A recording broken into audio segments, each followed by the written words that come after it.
जय जय माई राधा कृष्ण माई।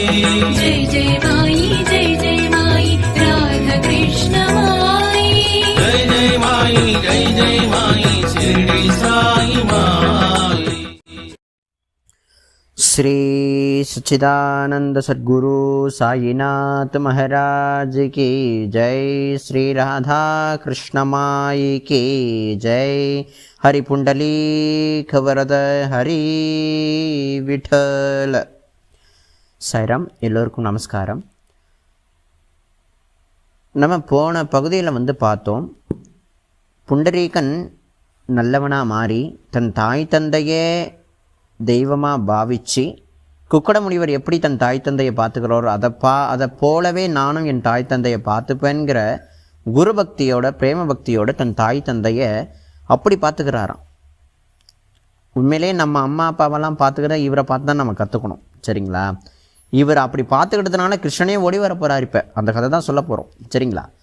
இப்போ இவர் பீமா நதி புஷ்பவதி நதிக்கு இடையில் ஒரு சின்னோண்டு குடிசை போட்டு தன் அம்மா அப்பாவுக்கு சேவை பண்ணிகிட்ருக்கார். பொதுவாக எந்த ஒரு முனிவரும் தபஸ் பண்ணாலும், ஒரு அரக்கன் தபஸ் பண்ணாலும், அந்த ஜுவாலை, அந்த தபஸோட ஜுவாலை 14 லோகத்துக்குமே போய் தாக்குமா, சரிங்களா? அப்போ அந்த தபஸோட அந்த தாக்குதலை தாங்கிக்க முடியாம தான் பகவான் ஓடி வந்து உனக்கு என்னப்பா வேணும், என்ன வர வேணும்னு கேட்பானா சுவாமி. அந்த மாதிரி தன் தாய் தந்தையே தெய்வம், தன் தாய் தந்தை தவிர இந்த பிரபஞ்சத்தில் வேறு தெய்வமே கிடையாதுங்கிற தபஸ் பண்ணாராம் புண்டரீகன். அந்த தபஸோட அந்த ஜுவாலை, அந்த அக்னி ஜுவாலை 14 லோகத்தையுமே படைச்ச நாராயணனுடைய அவதாரமேயான துவாரகையில் வாழக்கூடிய ஸ்ரீ கிருஷ்ணரை போய் தாக்குச்சான். அந்த தாக்குதல் தாங்க முடியாமல் நேராக ஓடி வந்தாராம். யாரை பார்க்கன்னா, முதல்ல மகாலட்சுமியை பார்க்க ஓடி போனாராம். ரெண்டாவது தான் புண்டரீகன்ட்ட வர போகிறார். சரி, இப்போ ஏன் மகாலட்சுமி அம்மா பார்க்க போகிறார் அப்படின்னா, ருக்மிணி மாதாவை. ஒரு முறை கிருஷ்ணர் தலைவலிக்கு தான், பயங்கரமான தலைவலியாம். அந்த தலைவலிக்கு மருந்து ஒன்று வேணும்னு சுவாமி கேட்டாராம். நாரதரை அந்த பக்கம் வந்துட்டார். ருக்மிணி மாதாவும் வந்துட்டா. சுவாமி, நான் ஏதாவது பண்ணிவிட்டுமான்னு கேட்டால், இல்லை எனக்கு ரொம்ப ஒரு மருந்து வேணும், என்ன மருந்து நீங்களே சொல்லுங்களேன். உடனே ஏதாவது ஒரு உண்மையான பக்தருடைய பாத தூளி என் தலையில் போட்டால் என் தலைவலி போகணுன்னாராம். சிவபெருமான்கிட்ட போய் கேட்டால் பாதத்துளியை கொடுத்துருவாரா? பிரம்மன்கிட்ட போய் கேட்டால் பாதத்துளியை கொடுத்துருவாரா? கிருஷ்ணனுடைய பக்தர்கள்ட்ட போயிட்டு கேட்டால் பாதத்துளியை கொடுத்துருவாங்களா? என்னுடைய கால் மண்ணாவது பகவான் தலையில் படுறதாவதுன்னு எல்லாம் ஒதுங்கி போயிட்டாங்களாம். ஆனால் கிருஷ்ணனுடைய பிரேம பக்த, கிருஷ்ணனுடைய பிராணனே ஆன ராதையானவள் என்ன பண்ணா அப்படின்னா, என் பாதத்துளியை தரேன், கிருஷ்ணன் மேலே போடுங்க, அவனுக்கு தலைவலி போட்டோம், நான் நரகத்துக்கு போனாலும் பரவாயில்லன்னாலாம் ராதை. இந்த பக்தியை காட்டுறதுக்கு தான், இந்த பக்தியை ருக்மிணி மாதாவுக்கு காட்டுறதுக்கு தான் இந்த லீலை, ருக்மிணியான மகாலட்சுமிக்கு, சரிங்களா? இப்போ உடனே ராதையானவளை சுவாமி மானசீகமாக நினச்ச ராதை வந்துருவாளாம் துவாரகைக்கு. வந்த உடனே ருக்மிணி மாதா பார்த்துட்டா. இவ யார் அப்படின்னு கேட்ட உடனே கிருஷ்ணர், இவ என் பிராணன்னாராம் சுவாமி. யார்? கிருஷ்ணன், என்னுடைய பிராணன் இவ அப்படின்னாராம். அப்படியா? அப்போனா உன் பிராணனாக இருக்கிற அளவுக்கு அவள்கிட்ட பக்தி இருக்குன்னா அப்போ என்கிட்ட இல்லை. அப்போ நான் பக்தி அந்த அளவுக்கு, ராதை எந்த அளவுக்கு பக்தி பண்ணாலும் அதே மாதிரி நானும் உன்னுடைய பிராணனாக மாறணும் கிருஷ்ணா, அதனால் நான் தபஸ் பண்ண போகிறேன்னு சொல்லி கோபத்தோடு கிளம்பி போயிட்டாலாம். யார்? ருக்மிணி மாதாவான மகாலட்சுமி. அப்படி கோபப்பட்டு வேதனைப்பட்டு அந்த ராதையை போல பக்தி பண்ணணும்னு நினச்சி தபஸ் பண்ண இடம் தான் திண்டிரவனம். அந்த திண்டிரவனத்தில் தான் திண்டிரன் அப்படின்ற ஒரு அரக்கன் இருந்ததாகவும், அந்த அரக்கனை அம்பாலான மகாலட்சுமி வதம் செய்ததாகவும், அந்த இடத்துல தான் அம்பாள் தபஸ் பண்ணதாகவும் லீலை. இப்போ அந்த துவாரகையிலேருந்து ஓடி வந்த பகவான் முதல்ல மகாலட்சுமி போய் சாந்தப்படுத்திட்டு அவளை சமாதானப்படுத்திட்ட பிறகு மகாலட்சுமியான ருக்மிணி மாதாட்ட சொல்கிறார், இந்த மாதிரி பக்கத்தில் ருக்மிணி, உனக்கு ஒரு விஷயம் தெரியுமா? என்னுடைய அம்மா, நான் ஒவ்வொரு அவதார இடத்துல எனக்கு ஒரு அம்மா அப்பா வராங்க, ஆனால் எந்த அம்மா அப்பாவுக்கும் நான் சேவை பண்ணுற மாதிரியே எனக்கு வாய்ப்பு அமையலை. ராமனாக பிறந்தேன், சேவை பண்ணவே முடியல, காட்டுக்கு நம்பிச்சிட்டாங்க. கிருஷ்ணனாக பிறந்தது ஜெயிலில், வளர்ந்தது கோகுலத்தில். உண்மையாக அம்மா அப்பாவுக்கும் சேவை பண்ணல, வளர்த்த அம்மா அப்பாவுக்கும் சேவை பண்ணல. ஆனால் இந்த புண்டரீகனுக்கு எவ்வளோ பெரிய பாக்கியம் கிடச்சிருக்கு.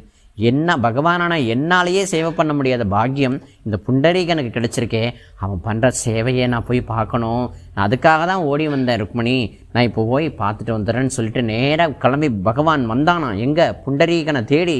சின்னோண்டு குடிசை வீட்டில் தன் தாய் தந்தைக்கு சேவை பண்ண அந்த பக்தனை தேடி பகவான் ஓடி வந்தானான். ஓடி வந்து என்ன பண்ணியிருக்கான், பகவானான ஸ்ரீ கிருஷ்ணர் வாசலில் வந்து நின்று இருக்கார். வீட்டு வாசலில் சின்னோண்டு குட்டியோண்டு வீடு தான், அந்த வாசல் வந்து நின்று இருக்கார். புண்டரீகன் என்ன பண்ணிட்டு இருக்கான் அப்படின்னா தன் தாய் தந்தையுடைய பாதத்தை மெல்லமாக பிடிச்சு விட்டுக்கிட்டு இருக்கானா. மெல்லமாக பிடிச்சிக்கிட்டு இருக்கும்போது பகவானுடைய தேஜஸில் ஒரு துளி தேஜஸ் வந்து புண்டரீகனுடைய கண்ணில் பட்டிருக்கு. என்னடா இது இவ்வளோ வெளிச்சமாக இருக்கே அப்படின்னு கொஞ்சம் திரும்பி பார்த்தா துவாரகையிலேருந்து கிருஷ்ணர் வந்திருக்கான்னு தெரிஞ்சுக்கிட்டானா. யார்? புண்டரீகன். இப்போ நம்மளாம் என்ன பண்ணோம், பகவான் வந்துட்டான்னு ஓடி போயிருப்பான். ஆனால் அவன் அப்படி பண்ணலையாம். ஐயோ கிருஷ்ணன் வேறு பகவான் வந்திருக்காரே, நம்ம அம்மா ஏந்திரிச்சு போனால் அம்மா அப்பாவோட சேவை விட்டு போயிடுமே, பரவாயில்ல என்ன பண்ணுறது, பகவான் வந்திருக்கான் வெறும் காலில் நிற்கிறானே, என்ன பண்ணுறதுன்னு தெரியாமல் நான் சொன்னேன் தெரியுமா, இந்திரன் தேவேந்திரன் செங்கல்ல மாதிரி கிடந்தான்னு, அந்த செங்கல் புண்டரீகன் பக்கத்தில் தான் கிடக்கு. உடனே புண்டரீகன் 2 செங்கல் எடுத்தான், தூக்கி போட்டாராம். சுவாமி கோச்சிக்காதீங்க, தூக்கி போட்டுட்டு ஏறி நின்னுங்க சுவாமி, கால் வலிக்க போதுன்னாராம். அடுத்த நிமிஷம் புண்டரீகன் தூக்கி போட்ட கல் மேலே பகவான் ஏந்திரிச்சு நிற்க, இடுப்பில் கை வச்சு நிற்க, அடுத்த நிமிஷம் தேவேந்திரன் சாபமோச்சனம் கிடைச்சி அவர் சொர்க்கலோகம் போயிட்டார். பகவானை துதி பாடிட்டு சொர்க்கலோகம் போயிட்டார். இப்போ தேவேந்திரனுடைய சாபம் போச்சு, பக்தன் கையாலையும் போச்சு, பகவானுடைய கிருப்பையினாலையும் போயிடுச்சான். ஓகேவா? இப்போ செங்கல் மேலே பகவான் இடுப்பில் கையை வச்சு நிற்கிறாராம். புண்டரீகன் கண்ணோட கண்ணாக பேசுகிறாராம். கிருஷ்ணா கிருஷ்ணா பகவானே மன்னிச்சிருப்பா, என் தாய் தந்தைக்கு சேவை பண்ணிகிட்டு இருக்கேன், இது விட்டு போயிடக்கூடாது. நான் உனக்காக நான் ஒன்றை பார்ப்பனா இல்லை என் அம்மா அப்பாவை பார்ப்பனான்னு தெரில, ஆனால் எனக்கு என் அம்மா அப்பா தான் முக்கியம், நீ அப்புறம் தான் கிருஷ்ணா அப்படின்ற மாதிரிலாம் கண்ணாலே ஜாடை காட்டி பேசுகிறானா புண்டரீகன் பகவான் கிட்ட. கிருஷ்ணர்கிட்ட கஞ்சடைய பேசுகிறானா. உடனே பகவான் வாய் விட்டு சொன்னானா, அடே நீ பண்ணுற சேவையை பார்க்க தாண்டா நான் ஓடி வந்திருக்கேன், தயவு செஞ்சு நீ வந்துடாதடா, நீ என்னென்னலாம் சேவை பண்ணணும்னு நினைக்கிறியோ நீ பண்ணுடா, நான் எவ்வளோ நாளானாலும் எத்தனை வருஷமானாலும் நான் இங்கே நின்றுக்கிட்டே நீ பண்ணுற சேவையெல்லாம் பார்த்து நான் ஆனந்தப்பட்டுக்கிறேன்டா அப்படின்னு சொல்லி கிருஷ்ணன் வந்து ரொம்ப நேரம் இடுப்பில் கழிச்சு நின்னானான். உடனே அமுக்கி விட்டுருக்கும்போது அவங்க அம்மா அப்பாவுக்கு கொஞ்சம் இருமல்னா உடனே தண்ணி கொடுத்தானான் புண்டரீகன். எப்பா யார்கிட்டையோ கஞ்சாடையில் ஏதோ அவங்களுக்கு கண்ணு தெரியாது, இருந்தாலும் அந்த உணர்வு இருக்கும் இல்லையா அம்மா அப்பாவுக்கு, ஏதோ பேசுகிற மாதிரி எனக்கு தோணுச்சே, யாராவது வந்திருக்காங்களா நம்ம வீட்டுக்கு? ஆமாப்பா. யாரா வந்திருக்கா? துவாரகையிலேருந்து கிருஷ்ணர் வந்திருக்காரா? அப்படியா, பகவான் வந்திருக்கானா? அடே ஏந்திரி என்னை கொண்டு போய் பகவானை தரிசனம் பண்ண வைடா, இவ்வளோ பெரிய பகவான் நம்மளை படைச்ச ஸ்ரீமன் நாராயணன் ஹரிகோவிந்த விட்டல விட்டல் நாராயண நாராயண நாராயண நாராயணன்ட்டு ஓடி போய் அவங்க அம்மா அப்பாவை அழைச்சிட்டு போய் பகவானை தொட வச்சு பாத நமஸ்காரம் பண்ண வச்சானான் புண்டரீகன். அதையும் சேவையாக ஆரம்பிச்சிட்டு அம்மா அப்பாவுக்கு செய்கிற சேவையில் பகவானை தரிசனம் பண்ண வச்சானான். அப்போ புண்டரீகன் சுவாமிகிட்ட கேட்டானா, பகவானே என் அம்மா அப்பாவுக்கு கண்ணு தெரியாது, உங்களை தரிசனம் பண்ணணும், தயவு செஞ்சு உன் கிருப்பையை கூட, கண்ணு உன்னை பார்த்துட்ட பிறகு திருப்பி கண்ணோடி பிடிக்க அப்படின்னானா புண்டரீகன். அடே புண்டரீகா, நீ உன்னுடைய பக்தினால் என்னை வர வச்ச நீ இங்கே, அடுத்த நிமிஷம் உன் அம்மா அப்பாவுக்கு நான் எப்போவோ கண்ணை கொடுத்துட்டேன், இப்போ என்னை அவங்க பார்த்துக்கிட்டு தாண்டா இருக்காங்க அப்படின்னாராம்.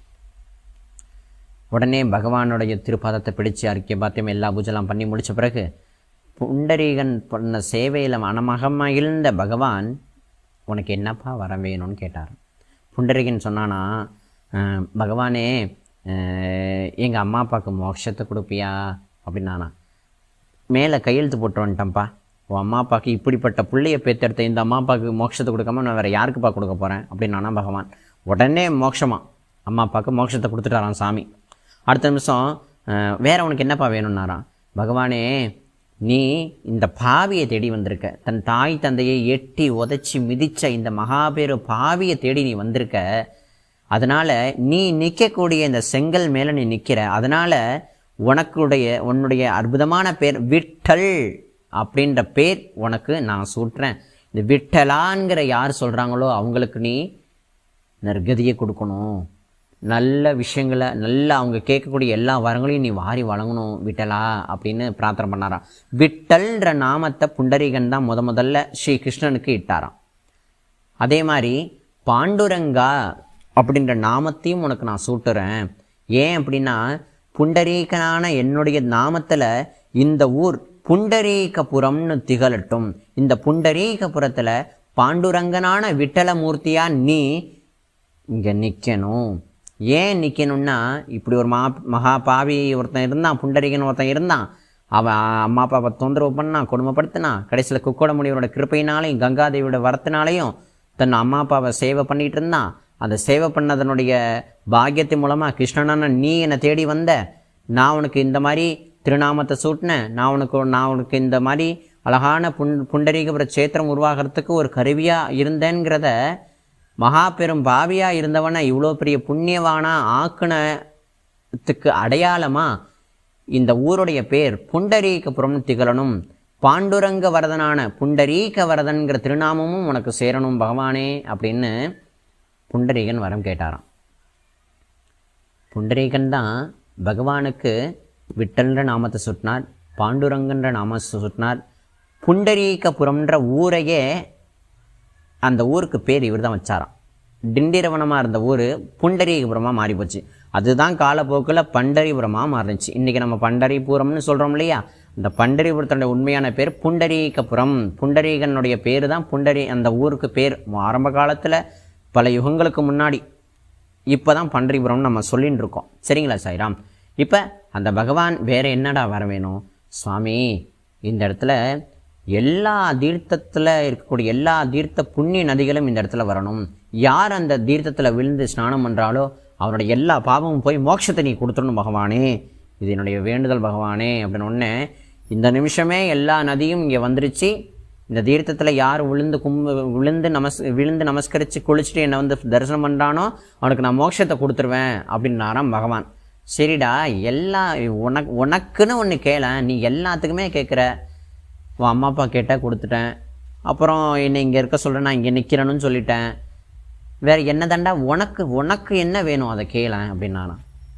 பகவானே, எனக்குன்னு ஒன்றும் வேண்டாம் பகவானே, எனக்கு எல்லாமே என் அம்மா அப்பா தான், எனக்கு எல்லாமே என் அம்மா அப்பா தான். இன்றைக்கி கங்காதேவியினுடைய வரம் பழிச்சிருச்சு, நான் உன்னை பார்த்துட்டேன், இனிமே நான் இருந்து என்ன பகவானே பண்ண போகிறேன்? இருக்கிற நாளை என் தாய் தந்தைக்கு சேவை பண்ணியே கழிச்சு இந்த உலகத்துக்கே எடுத்துக்காட்டா வாழ வச்ச தெய்வமான நீ என்னை வாழ வச்ச.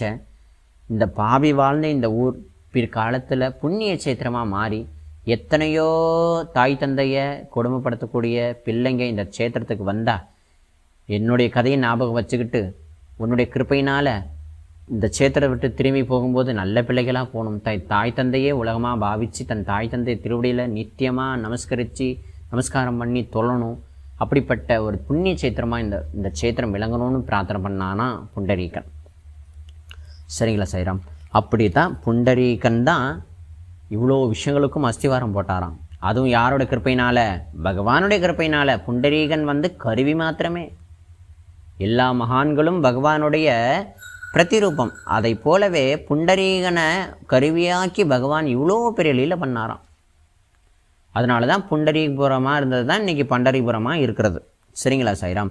அதனால தான் பகவான் எவ்வளோ பெரிய ஒரு உத்தமனுக்கு வரம் கொடுத்தார். உண்மையிலே பகவானே சொல்கிறாராம், யார் ஒருவர் தன் தாய் தந்தையை நமஸ்கரித்து வீழ்ந்து பணிகிறானோ அவனுடைய வாழ்க்கையில் ஒரு குறையும் வராது, அவன் உத்தமன் ஆவான்ங்கிறாராம் பகவானே.